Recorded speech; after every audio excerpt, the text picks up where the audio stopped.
Thank you for the opportunity to present this exciting project, which is something that we're carrying out here at KTH. I'm Francesca La Rosa, postdoc research fellow, precisely at KTH.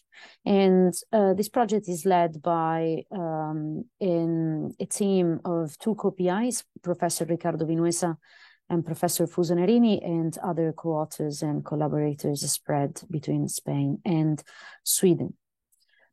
So the aim of the project is to understand the interactions among SDGs. The SDGs are Sustainable Development Goals launched in 2015 by the United Nations with the aim of advancing progress towards sustainable development. There are 17 overarching goals which are targeted and monitorable through 169 targets precisely and operationalized by 281 indicators. The SDGs range and span from food security to peace, from climate change to life below water, to women and gender rights, up to labor and economic opportunities. Scholars try to understand the synergies between the SDGs because by enhancing one project and one policy, there is the opportunity to advance the many more different targets. So one effective action can actually lead to a magnified set of actions again. But scholars have quantified these interactions using mostly qualitative and expert-driven literature-based methods, which means that they normally look at the amount of papers published across different fields, and they try to understand in what ways are the different SDGs and targets connecting to one another. However, these methods have inherent biases associated with the experts, of course, and their disciplines. And the second point is that they're limited in terms of reproducibility because there is a wide amount of literature out there and it's not easy to survey as a whole. Methodological advancements then and innovation in the way we do things can actually mainstream the use of SDGs and can really understand how to move from research to policy to project developments. And these are some of the calls that have been advocated by the co-PIs itself in a wide of high-level publications. Now, what we propose in this project is an AI-based framework for SDG interlinkages. So our hypothesis is that AI methods, and I'm going to go into which methods in a second, can be used really to kind of transform the study of SDG interlinkages. So the project aims at automatically identifying both synergies, so policy, positive interlinkages, and trade-offs, so negative interlinkages among the different SDGs, using two methods of AI, natural language processing on one hand and deep learning on the other. In the first application, of course, this is a wide project. In the first application, we will look at existing synergies and trade-offs between climate action and other SDGs. So what happens when we are implementing an action for the climate, so to stabilize the temperature within 1.5 degrees warmer world with respect to pre-industrial level and other sustainability dimension. The ultimate goal of the project is, of course, to create a tool that is available for both policymakers, but also for project development. So whenever you're kind of implementing a project, you want to explore what are the positive and negative interlinkages with sustainable development dimensions. The theoretical framework that we have is that we're building on natural language processing, so AI, but we're also using network science to represent these synergies and to quantify these synergies. And in order to specify if synergies are positive or they're trade-offs, so negative, we use a deep learning reinforced sentiment analysis.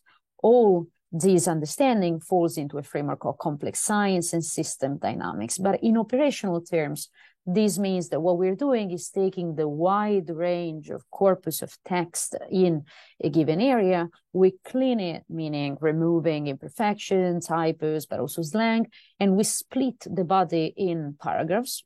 We don't do it manually as actually wrote here, but we do it automatically precisely to speed up the process. Then we extract the topics by using a transformer-based model, and specifically we try to understand how similar are SDGs targets to the topics that we extract by analyzing the corpus of text. And then we detect the type using a sentiment model, which in this case is tailored on a climate corpus. So we're depicting the sentiment according to its exposure to climate risk, 0. If it's neutral with respect to climate, equal, 1. And if it's actually the text is talking about an opportunity that can be used by the climate.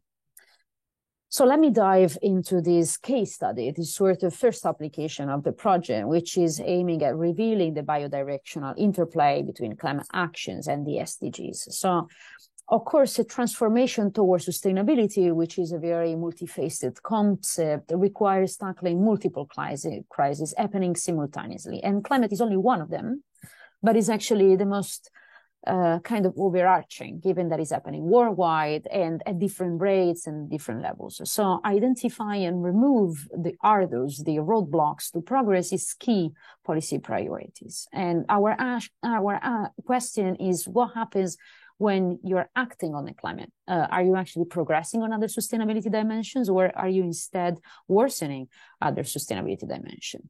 To respond to this question, we use the nationally determined contribution, the NDCs, which are submitted by countries to UNFCCC, which is the major corpus, the major authority in climate. And the NDCs contain pledges, which are advocated set of planned action in both adaptation, so coping with the impacts, and mitigation, so removing the causes of climate change.